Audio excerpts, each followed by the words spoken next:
4 years ago, people feared Dubai's "build it and they will come" model had come unstuck for good. Overcome by a sea of debt, the city's towers and fantastical offshore islands would be reclaimed by the desert sands, they claimed. But Dubai is now enjoying a recovery. The Gulf Emirate, which started out as a low-tax trade hub at the turn of the 20th century, has gone back to basics, refocusing on trade, tourism and transportation. Dubai's underlying economy is one built on trade, travel, logistics, tourism, all these kind of fundamental strengths that Dubai has, and these are all experiencing an upswing for a number of reasons. One is a tentative global recovery, so since 2009 we've seen an upswing in those. The Asia effect, which is basically a rising interest in Asia and particularly China to consolidate their hub operations in Dubai, so we're seeing a lot of Chinese investment in Dubai and a lot of inflow of Chinese workers into Dubai, and that's also helping prop up the economy. Healthy tourism arrivals have led the turnaround. Gerald Lawless, chief executive of hotel chain Jumeirah, has seen strong demand, especially at beach properties, as tourists flee Arab Spring unrest. We've seen a huge uptick, particularly towards the latter end of last year and right through 2012. I'm really pleased to see that happening here in Dubai. In fact, in certain cases, we're getting back to where we were in 2007, early 2008.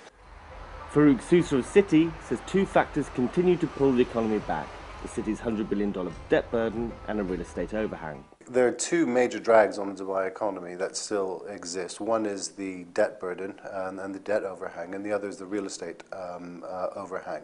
The real estate sector in some areas is also staging its first sustained recovery since crashing 60% as the global financial crisis struck.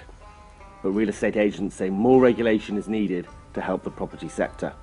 Victims of the property bubble remain, shedding an uncomfortable light on the city's legal system. One person to have felt the full brunt of the criminalisation of debt is Safi Qureshi, a real estate executive who has been in jail for 2.5 years for bouncing post-dated cheques, even though he says he had cleared the dues the cheques underwrote. The 43-year-old Briton spoke to the FT from Al Awir jail in Dubai, where he is in the 4th week of a hunger strike, along with 20 others. There is nothing you can do in Dubai without giving either a post-dated cheque or a security cheque. You can't take a car loan, open a bank account, you can't take a mortgage.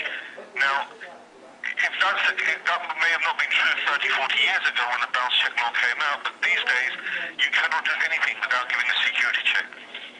The interpretation of the prosecution here is that the cheque bounces, that's your crime, you go to jail. The judiciary over here is just not willing to accept that the way Dubai is now doing business is different to the way it was 40 years ago when this law was made.